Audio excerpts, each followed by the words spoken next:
Hello, everyone. My name is Barbara Reyes, COO Latin America of Calman Worldwide. I'm project manager of the USA Pavilion at Espacio Food and Service 2024. I will be moderating the webinar Opportunities in Chile Food Market. Please, if you have any questions, you can type it on the Q&A tab, and we will review them at the end of the session. Okay, so we will begin this webinar with a welcome video from the U.S. Ambassador to Chile, Bernadette Mihan.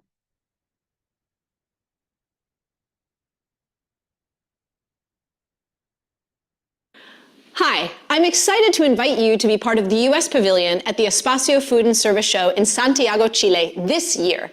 This is the premier food industry event in South America and will be showcasing the very best of U.S. innovation and excellence in the food and service industries.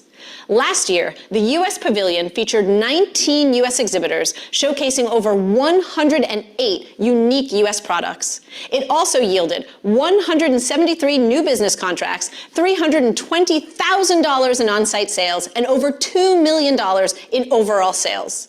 This year, we hope to expand our footprint with more U.S. companies and industry organizations joining us in this vibrant and dynamic marketplace. The United States and Chile enjoy a thriving trade relationship, thanks in large part to our bilateral free trade agreement. Chile has the highest GDP per capita in South America and continues to be the most stable country in the region. All U.S. origin goods come to Chile duty-free, and demand for U.S. feed ingredients continues to grow year after year. U.S. food ingredients are seen as high quality, safe, unique, and reliable. There are significant market opportunities for U.S. food products and ingredients in Chile because of their strong economy and high income. The Espacio Food and Service Show is a 3-day exhibition that includes conferences, technical talks, interactive kitchens, and is where the industry's leading actors meet and show the latest news and trends in products, services, and technologies. Exhibiting at the U.S. Pavilion at Espacio Food and Service will provide you a unique opportunity to expand into the Chilean market.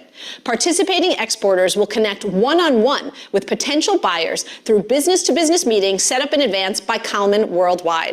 Learn about trade and economic conditions through a market briefing from the Foreign Agricultural Service team here at the Embassy in Santiago, and see the latest trends with on-site retail tours. I am certain that this show will help you build a solid network of contacts, strengthen your business, and expand your markets. I hope to see you at the U.S. Pavilion later this year.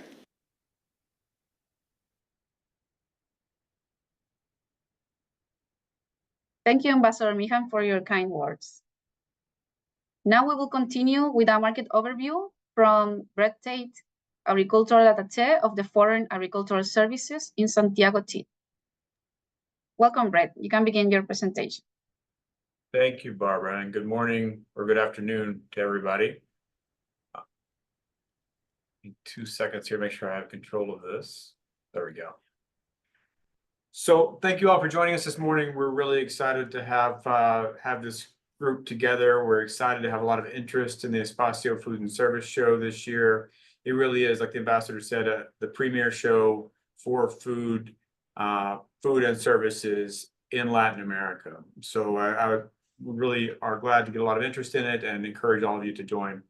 So I'm tasked with just talking a little bit about the market and perspectives for U.S. exporters here in Chile. Without further ado, we'll just get started there. So Chile is not a large country, about 20 million people. About half of those people, or a little under half, live in the Santiago urban area. But interestingly, Chile is not like the rest of Latin America economically.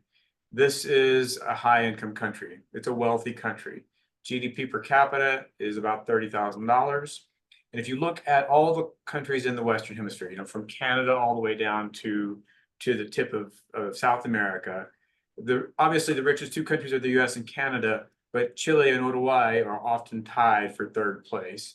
So it's not the same kind of market you see in Central America or in other parts of South America. It's really a lot more like the U.S. or Canadian markets. So total GDP here, 340 billion, like the table says. An interesting tidbit about economic growth in Chile is that it tracks a lot more like the United States or the European Union than the rest of Latin America.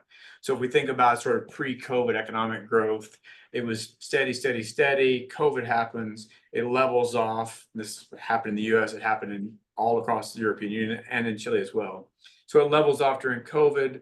The government's dumped a bunch of money in the economy, growth spikes, and then it falls after that.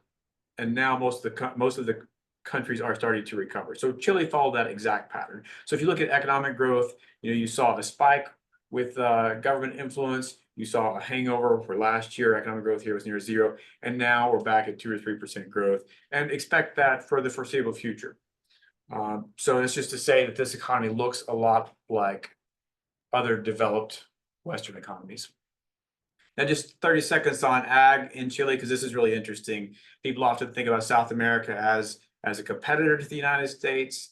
And in some ways that's true, but not exactly. So Chilean agriculture looks just like California agriculture. If you turn it upside down, you see exactly the same thing you see in the northern hemisphere. So think about the south of California and the north of Chile.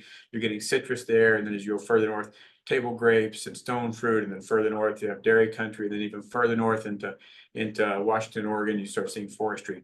Same thing in Chile, exactly the same. So they're producing a lot of fruits and vegetables, horticulture products, but they're all counter seasonal, right? So those are being shipped to the United States in the winter, the North American winter. They also export a lot of salmon. Chile is actually the second largest salmon producer in the world. And most of the salmon you're seeing in the US is Sam's and Costco. The frozen salmon is coming from here. It's a big export for them. Other exports, poultry, pork, fresh fruit, of course, and forestry products. So let's see. Interesting, to me it's interesting, bit about what Chile is buying. So I mentioned that Chilean consumers have a lot of income. Incomes here are high. And what do high income consumers want to buy? Well, they want to buy high value products, right? They want to buy animal protein. They want to buy cheese. They want to buy steaks.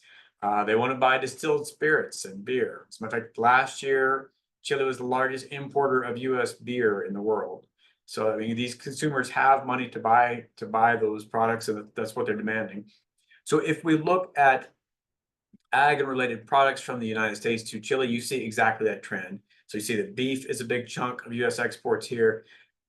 And then you see corn, soy, fish oil. Well, that's important because those are feed ingredients that are going into animal protein production here, right? So that's the same trend. Consumers are demanding more steaks, they're demanding salmon, they're demanding pork chops.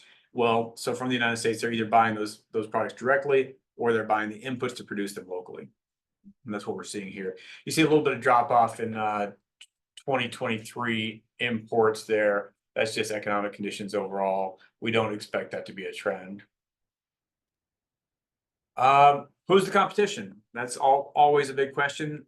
Who else is shipping stuff to Chile? Well, obviously it's the neighbors. Brazil, Argentina, Paraguay. Those are the biggest competitors to the United States in Chile. The Argentines are shipping beef here, they're shipping cheese here, and they're shipping a lot of animal feed. Brazil, very similar. They're shipping a lot of beef from Brazil. The rest of the world, you see some dairy products, some processed products from Europe, but really the biggest competitors are Argentina, Brazil, Paraguay. So let's see.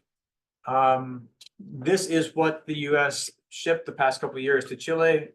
And it's the same trends I was talking about, feeds and fodders. Wheat is interesting. US wheat has a high price, but Chilean bakers are buying it because it's high quality. And so you see a lot of US wheat coming to Chile to be used in sort of pastries, higher value baked products. Dairy products here, this is a lot of non-fat dry milk and a lot of cheese. They're buying a lot of our cheese. They use cream cheese and sushi, for better or worse, and then aged cheeses as well. Condiment sauces is always a big category in Chile. If you go to the supermarket here, you will find any of our condiments. You can find Tabasco from Louisiana. You can find ketchup, mayonnaise, mustard, all the same products you see in the United States you see here. Anyway, I won't go through this whole list, but I do think there's a lot of opportunities for continued sales in these products and growth in some specific categories. So we have a couple breakouts here, just tabled. I just want to flag a couple specific categories. Cheeses and alcoholic beverages, just because I think these are very indicative of the market. You know, basically this is an animal protein product. It is something we have to compete with Argentina, with Brazil, with the Europeans, and we do compete. And if you look at this table, exports of US cheeses are growing 55 million last year. So we think this is a sector with lots of opportunity. Similarly, the alcoholic beverages. Now, I said that Chile was the largest importer of US beer last year, and then something happened this year that made it drop off. And what happened was Budweiser built a plant in Chile. So what they were buying from the US, now they're producing some locally. But regardless of that, this is still, consumers can afford to buy these products. Distilled spirits here, US distilled spirits are absolutely competitive. US beers are absolutely competitive. And the price point in Chile is actually higher than the price point in the US. So I think there's some opportunity for margins there. Yeah, other consumer-oriented products, as I mentioned, beef, pork, poultry, these are obvious opportunities in Chile, condiments and sauces, and then other things that can be ingredients to domestic production. Chile has a pretty advanced food processing sector, so they need to buy ingredients. So that's where tree nuts and non-fat dry milk and some of those things come in as ingredients to Chilean domestic production. This is what we say is our best prospect list, and it's the same products I've been talking about. Higher value US products, so dairy, cheese, and ice cream, distilled spirits, beer, and then animal proteins, sauces, condiments, that sort of stuff. I think I am at my allotted time, but happy to answer questions as we move along. Thank you all again for your time, and I hope to see you this fall here in Chile.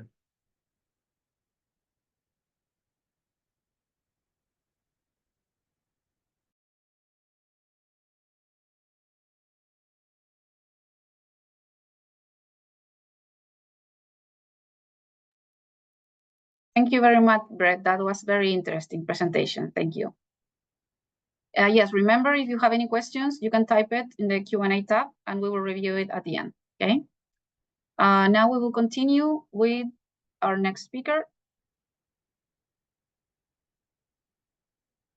Our next speaker is Leonardo Silveira, COO of River Global and representative of Food Export, Midwest and Northeast, and SASTA, who will give us a testimonial and also a presentation about Food Export. Welcome, Leonardo. You can begin. Thank you very much, Barbara. Thank you very much for the invitation to be here. Good morning, everyone in the audience. And yeah, I want to start first this with a testimonial, okay? So as Barbara mentioned, I'm COO at River Global, and I've been to this show many times already, quite a few times, with a series of cooperators and companies, assisting companies from the USA. And I'll show you some pictures while I talk, and how important is the show for any company wishing to explore South America in general. We've heard all of the great things about Chile already, of this stable country with a high per capita income that loves US products. But then you come to this show in which you have all of that community of buyers participating, in which you have a high flux of people coming to the booth. You name it, like the best retailers, the largest retailers in Chile, they are there. They visit the show, the buyers, all of the category managers, all of the distributors, they are there. This is a show in which we walk on the hallways and we see the food and beverage community in Chile. This is the show to be if you want to showcase your product, if you want to show your present, introduce your products, your company, and if you want to meet buyers in Chile. I would also like to mention briefly the support any company has by registering in the USA Pavilion and taking advantage of the show. First of all, from Common, and I can name everybody from Barbara, Cynthia, Claudia, everybody provides a great support. And I'm sure anyone that participated will feel embraced and feel cared of by this team from the USA pavilion in every detail, from the transportation to all of the needs that any company requires when doing an international show, from these really the small details, from the coffee at the pavilion and the support to make business happens. Also, the FAS office really assists in making businesses go for, from a great briefing, teaching about how to do business in Chile. And then we have, if you've ever done any businesses in Chile, you should have heard of Maria Jose, which has been there providing great support from any US companies from the past years. And lately from Brett, which has really given a lot of work in assisting companies. You can really feel that there's a lot of support lately in Chile for US companies to do business. So this is something you'll feel it when you participate at the show. And lastly, but not least important, you're going to Chile. But this show is also visited by Argentinian companies, companies from Paraguay, from Brazil. So you even have the chance to meet buyers from other countries, which is amazing. Of course, most of them are Chilean, but which is amazing. So this is something that you should participate in. I wanted to give that as a personal testimonial, being many times into this show.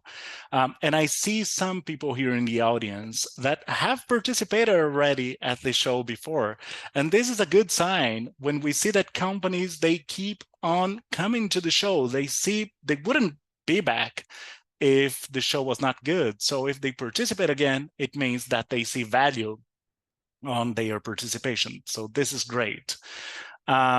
Now, going more and then speaking here as a rep from Food Export Midwest and Northeast, I would like to mention for those Midwestern and Northeastern companies about the Food Show Plus activity with Food Export. It's basically a package of services that complements trade shows around the world, which means that any company will have pre-vetted buyers that will be invited to meet them, receive information about those companies and information where is the booth and where they could find. There will be introductions. So I've mentioned those buyers pass by the hallways.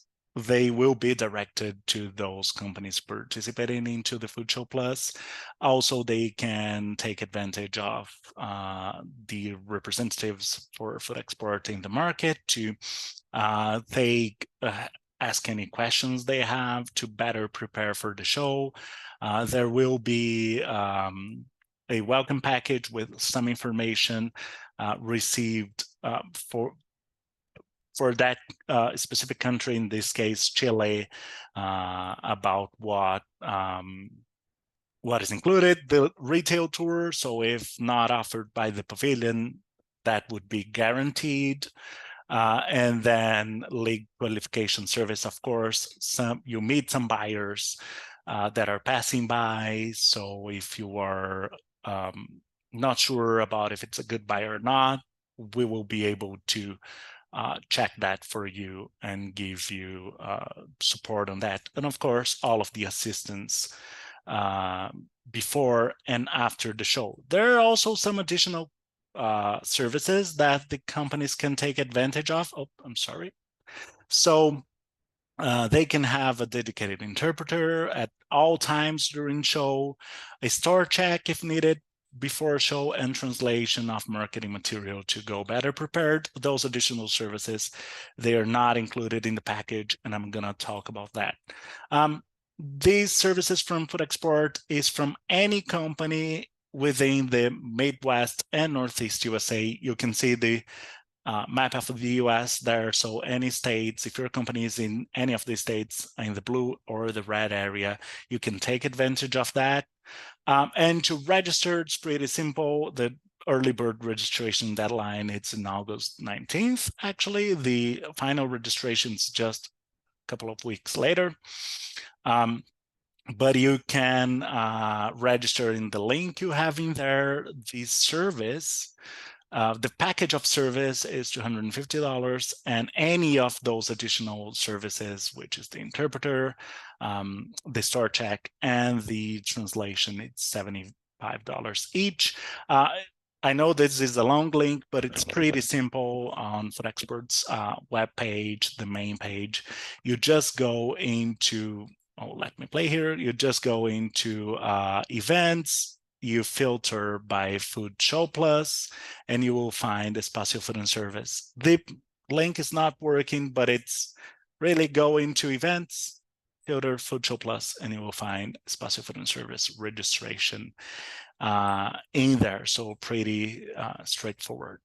Also, some companies can be eligible, especially if you're a small business, a small company, you can be eligible to the branded program, which I'm not gonna go too much deep into it because I know that Danielle is also gonna talk about the 50% cost share from SESTA, and it's a very similar program, but this is good for trade shows or not. There is, you'll see in your screen a variety of activities that you can benefit and have 50% back to double your market money, your market efforts worldwide. Okay, for the trade show with Food Export, you can also have some of the costs that you see in your screen right now. You can double that marketing budget and have 50% reimbursement on the booth, on some travel expenses, some advertising, furniture for the show, graphics. So this is all under the branded program. And then Danielle is gonna explain a little bit more, but if you are from the Midwest and Northeast, all you have to do is go to foodexpert.org. You can submit your pre-qualification in there, check your eligibility, and learn more. There's a manual for the branded program with Food Export. Okay, so that was it for Food Export. I would like now to call and continue Danielle Coco. She is the Marketing and Communications Director at SESTA. So then I'll pass it to you, Danielle. Thank you, Leonardo, and hello, everybody. Let me see if I can advance.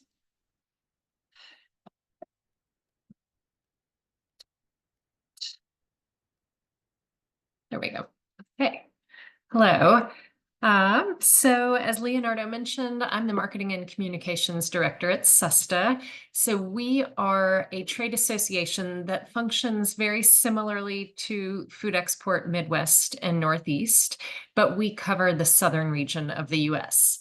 So if you are a US company based in the South in any of these states, then you would apply to the programs through SESTA. We are also funded by the USDA's Foreign Agricultural Service, and we also implement the Market Access Program. And we work with small businesses to help them grow internationally. Our programs differ slightly from Food Export in that we don't do a Food Show Plus. We have a pavilion at the Espacio trade show. So we have several booths that are available for SESTA companies. They're 9 square meters, and to participate with us, it's a $550 fee, and then you get your booth. You will also take part in the market briefing and tour. SESTA will provide an interpreter in your booth for all the days of the trade show. And we will take care of some of the cost of shipping your samples and marketing materials to the show. Sometimes that can get expensive, so we offer shipping of up to 100 pounds. So, you know, working with small businesses, we just try to make it as logistically and financially feasible for you all to explore these markets, you know, go to these trade shows and take part in international trade. If you're interested in the trade show, our registration deadline is July 1st. We do have a couple of booths still available. So it is pretty straightforward. If you go to our website and you go to the events tab, you'll see all of our upcoming events. If you click on Espacio, you know, you'll get to this page with all the information, and you just would click the register button and fill everything out, pay online. And yeah, it's just, like I said, it's $550. It's quite an expensive opportunity to explore this amazing market. But the good news does not end there, as Leonardo said, with the branded program. SESTA just calls it something differently. We call it the 50% cost share program. But this is where we can reimburse certain companies that are eligible for the program 50% of international marketing expenses. So when it comes to a trade show like Espacio, the things that we can help with are your booth fee. So even though we've already reduced it to $550, you could request 50% reimbursement of that fee. Travel for 2 employees or company representatives. So that would include flights, hotel for the duration of the show, as well as a meals and incidentals per diem. It can also include like passport fees and things like that, but the big things, obviously.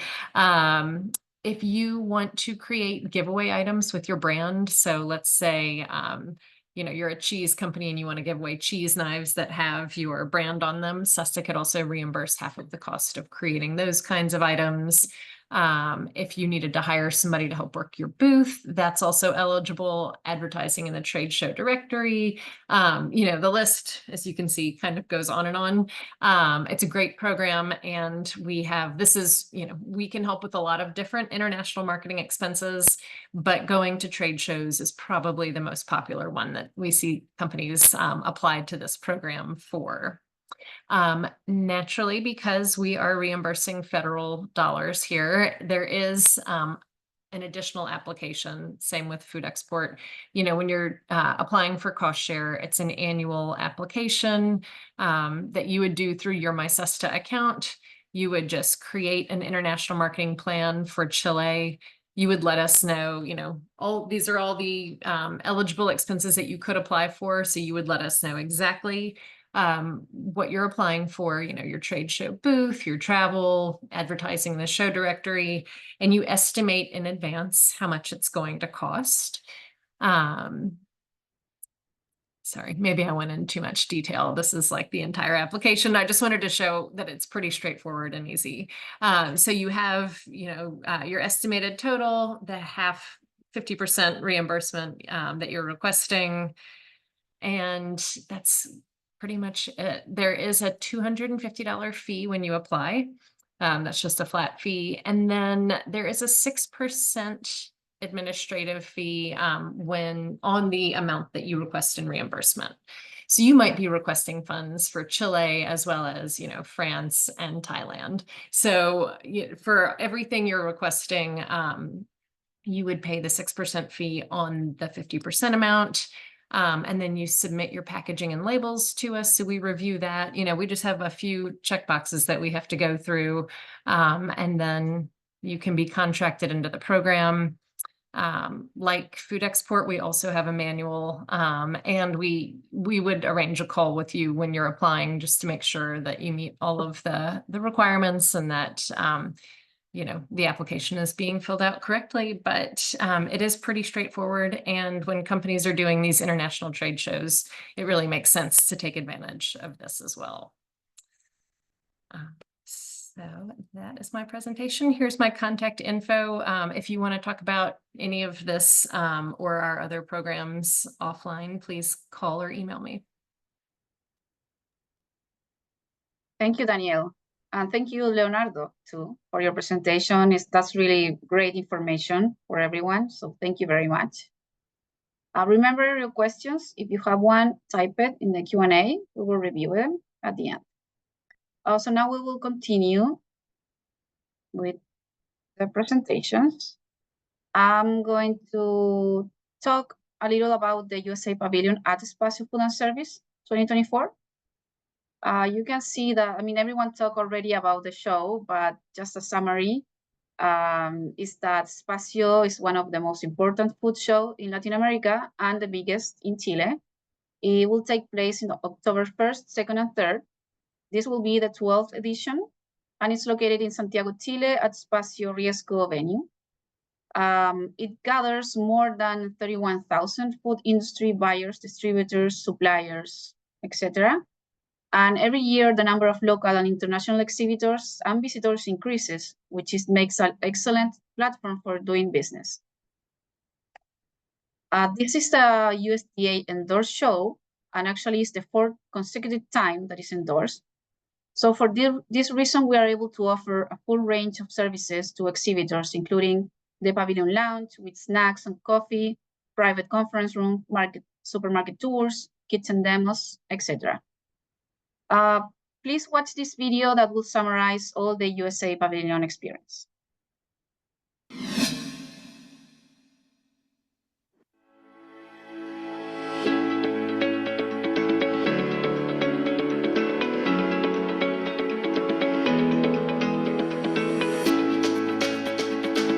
Es un honor darles la más cordial bienvenida a nuestro pabellón de Estados Unidos en la Feria Espacio Food and Service 2023.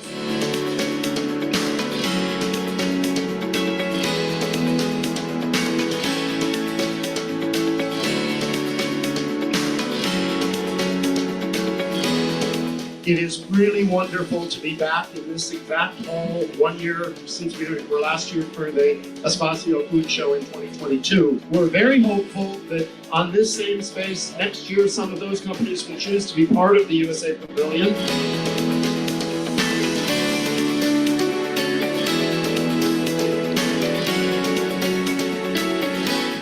We are so very proud of the strong demand for high-quality, reliable U.S. agricultural products, and our close partnership has helped the United States reach $1.1 billion in agricultural exports to Chile last year. Estamos tremendamente contentos del tremendo stand y la participación muy activa de Estados Unidos. Es un honor para nosotros tener a la subsecretaria acá, porque en nuestra feria es la única feria del sector agroalimentario de la región.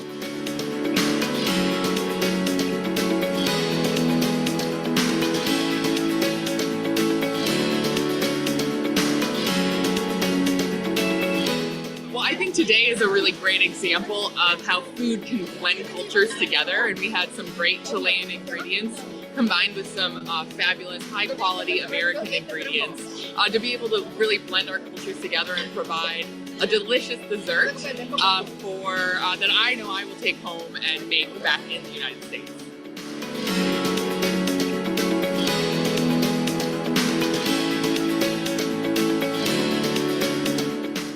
Hemos estado haciendo cocina interactiva con dos grandes influencers para que la gente aprenda a consumir esos productos y además a prepararlos. Ha sido una excelente experiencia y en realidad para nosotros es muy importante la presencia en esta feria.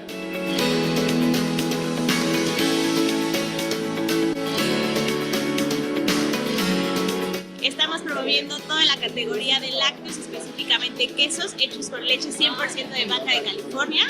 Y nuestra experiencia aquí ha sido increíble. Es nuestra segunda edición por acá en Espacio Food and Service y muy emocionados y contentos de generar nuevas oportunidades de negocios.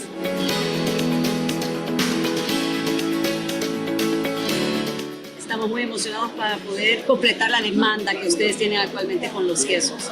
Queremos exponer de que los quesos americanos extienden a más de lo que es el queso americano, sino que también pueden encontrar quesos de todo tipo de formatos, de retail, a lo más económico, a lo más mediano y también gourmet, tanto como oreca. Working here this week as activity manager for the Southern United States Trade Association.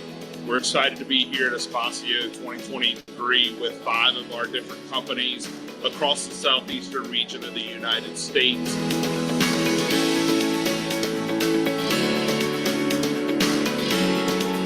Nosotros exportamos en más de 30 países productos lácteos, nos especializamos en quesos lácteos. Quiero agradecer a todas ellas, en particular a Cesta y el Departamento de Agricultura, y también agradecer a Calman por la organización.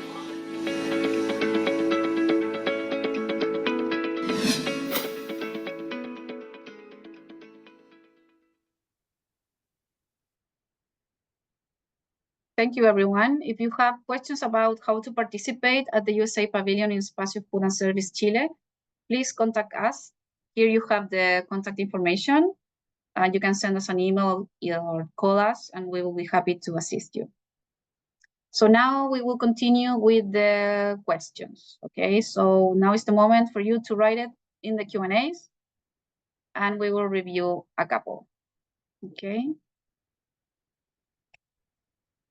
Let's see. Okay, so we have a questions here. Brett, this is probably for you. Some of these you already answered, but let's see. What restrictions are in place for importing alcoholic beverage into the country? Thanks, Barbara. And yeah, thank y'all for the question. Restrictions on alcoholic beverage.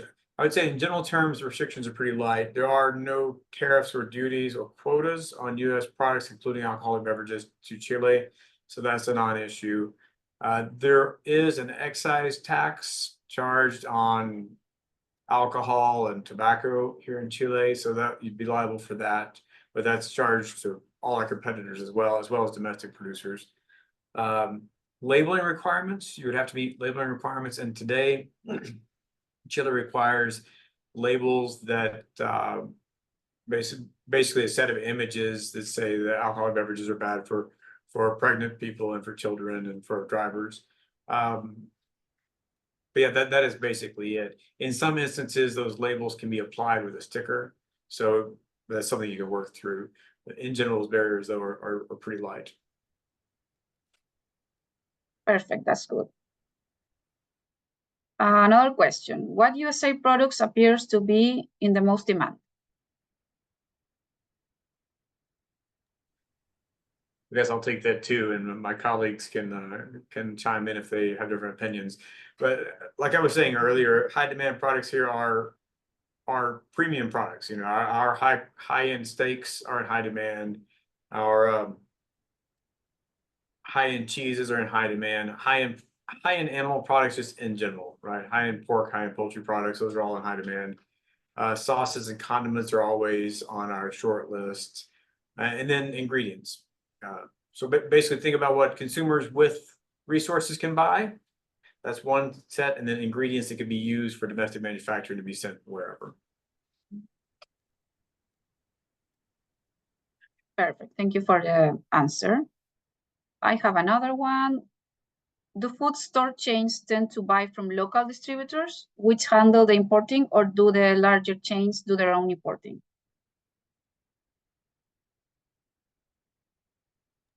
That's a good question. And the answer is it depends.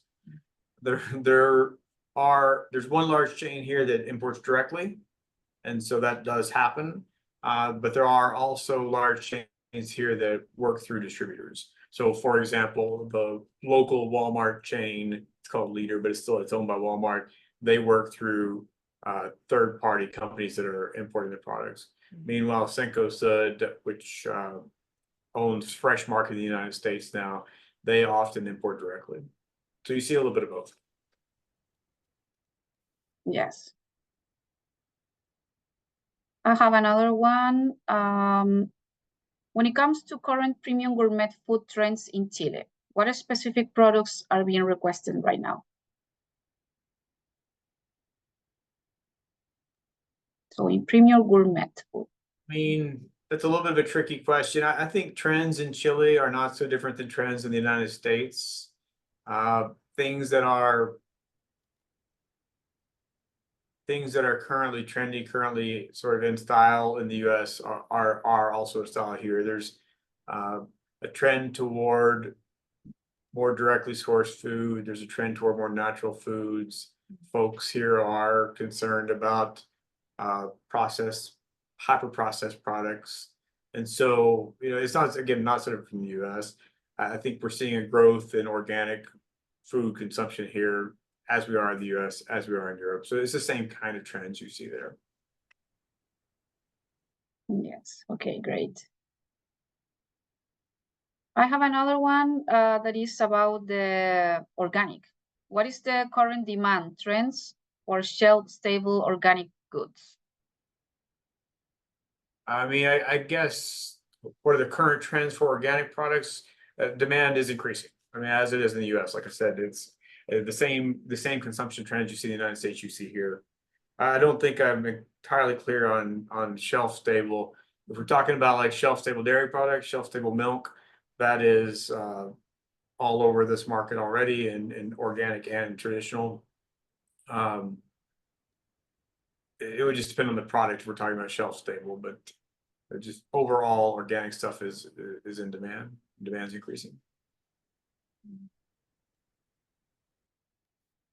Perfect, thank you, Brett. Another one that I have here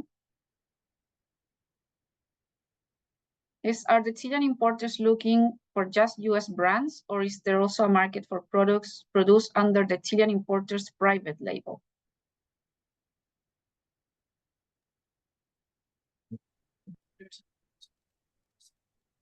So there's some of both.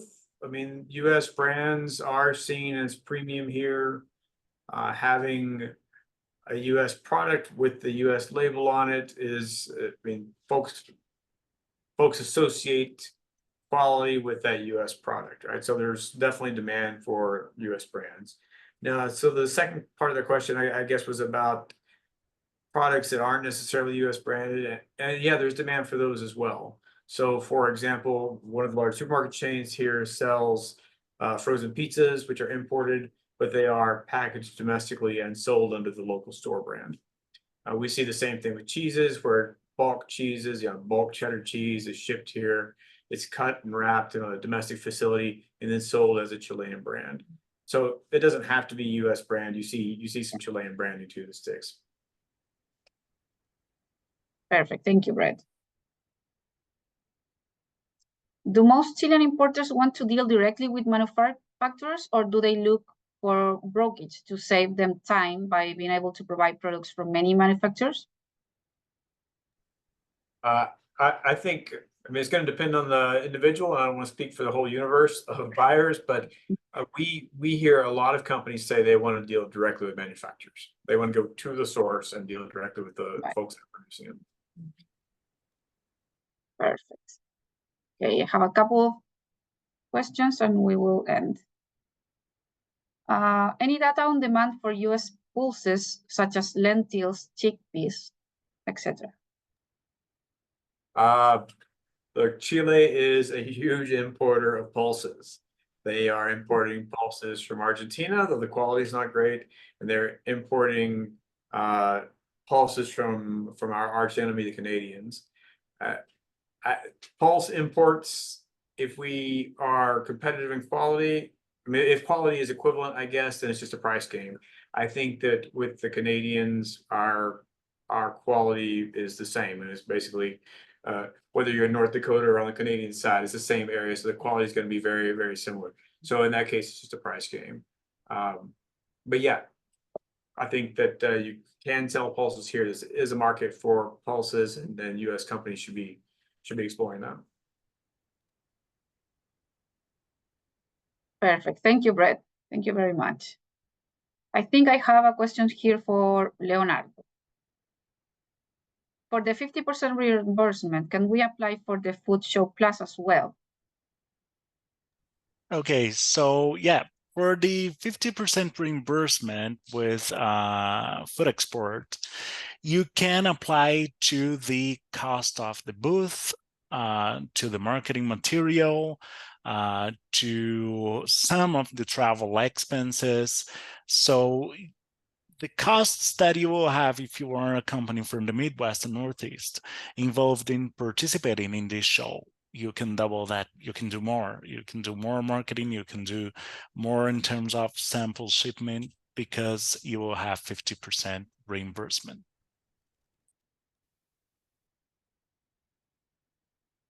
Perfect. Thank you, Leonardo.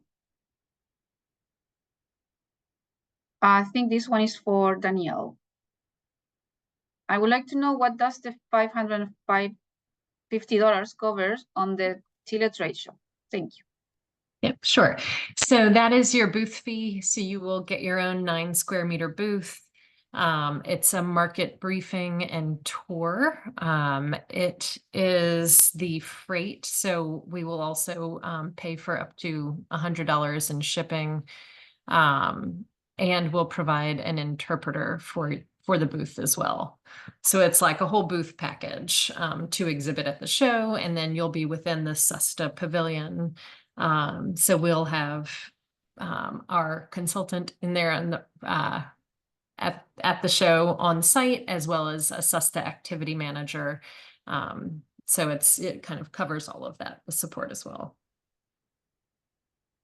Perfect. Thank you, Danielle. Sure. We are receiving more questions. How's the market for salty snacks and granola in Chile? Brett, maybe you can help us with that. Good. The market is good. Nice. Yeah, salty snack. I mean, snack products in general, the market for those are growing. Chileans produce a lot. They also import from the neighboring countries. So yeah, I would say there's a strong market for those. Granola as well. Cereals are not as popular in Latin America as they are in North America, but still it's a growing market. So opportunities for both. That's good news.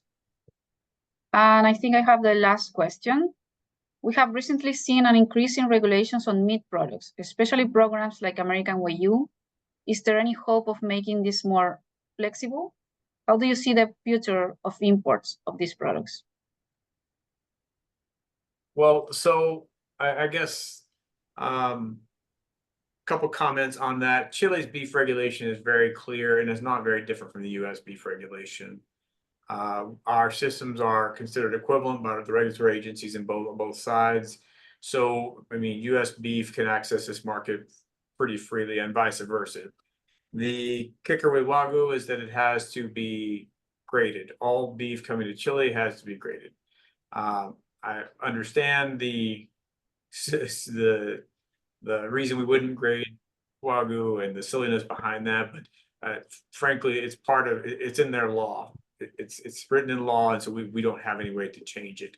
So if you wanted to sell U.S. Wagyu in Chile, you absolutely could. We just ask AMS for grading services. They can provide those services, and then the product is ineligible to ship here. But that's just one extra step.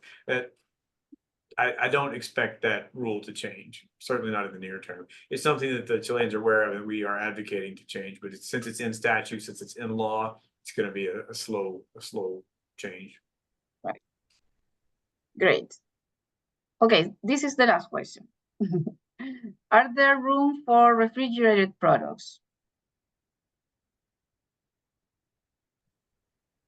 Well, I guess it depends on what kind of products, right? What kind of refrigerated products? In general terms, yeah.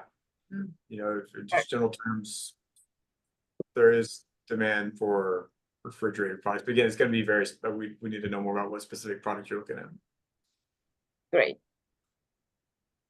Okay, I think that was the last question. If your question wasn't answered, let us know and we will connect with the speakers so you can get the answer, okay? So thank you everyone for your participation in the webinar. Thank you for the speakers. Thank you very much for your support. We hope to see you soon at Espacio Food and Service 2024. Goodbye. Bye. Thank you.